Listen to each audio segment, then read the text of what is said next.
And at 7:30, we got the last 7:30 game of the day. We'll get into our 8 o'clock window games after this. But we have arguably the biggest game of the night and a playoff elimination game for sure for both these teams. We got number 11 Alabama, who's 6-2. Number 15 LSU, who's also 6-2. Alabama favored by 2.5 points on ABC.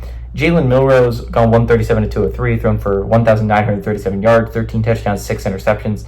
Jam Miller's had 74 carries for 450 yards and 7 touchdowns, and Brian Williams had 35 catches for 702 yards and 7 touchdowns.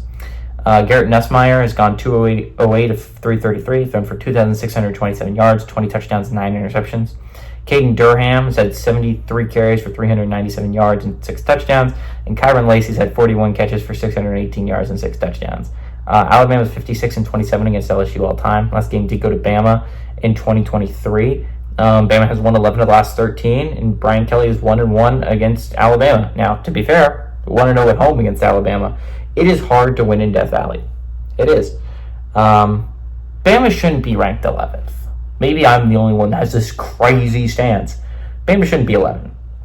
I'm fine if you have them as your number 1, 2 loss team. They're not mine, but I understand it. They have a good win against Georgia. And honestly, the Vanderbilt and Tennessee losses aren't that bad. All that being said, why are they ahead of one-loss teams? Why are they? College Football Playoff Committee.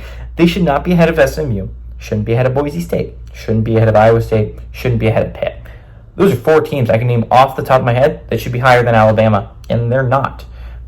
Army, too. Washington State. All these teams should be ahead of Alabama. They're not. And you know why? It's because their name's Alabama. If their name wasn't Alabama, they wouldn't be number 11. They wouldn't be a projected playoff team. Because you can look at it, LSU's 15. LSU inarguably has a better arguably has a better playoff resume, okay? Both their losses are reasonable. I'll say Ole Miss. USC is not aged well, but they have a win at home against Ole Miss. It's a solid win. One of their losses is on the road against A&M.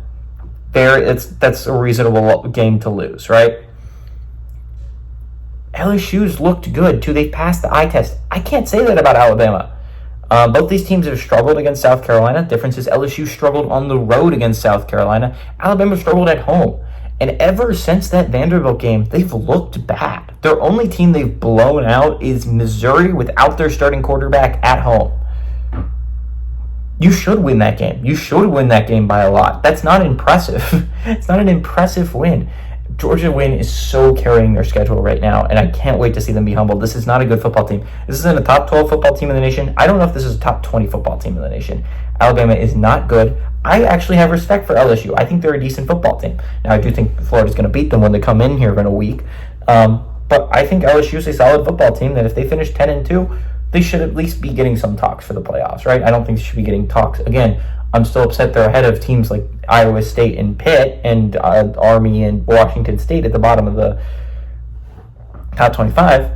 But I understand. I kind of get it. LSU is a good football team. Their losses are one of their losses is reasonable. USC loss is bad. But all that being said, you can't talk crap if you're an SEC fan. It's like, oh, we have a great strength of schedule. One of your losses, if you're LSU, is to a USC team that's in the bottom of the Big Ten. You can't be like one of your best teams in the SEC lost to one of the Big Ten's worst. It's not impressive. That's not good for you. All that being said, LSU is a big thief in my eyes. Remember, one-loss team in conference play. Them and A&M are really interesting to watch because I think their at-large hopes is really going to rest on how other teams finish the year. But their SEC championship hopes are very much still alive. And if you win the SEC championship, you're in the playoffs. Probably as the 4th seed, but you're in the playoffs. I think this game has the possibility of being really interesting. Again, Alabama-LSU is a classic almost every time. That being said, I like LSU at home. I like them in Death Valley. It's hard to win in Death Valley. And Bama has not been able to do it really recently, especially with no Nick Saban. This is not a Bama team that I think is a playoff caliber squad. I think this LSU team is a fringe playoff caliber squad. And I like LSU to win. I like LSU to pull off the upset at home.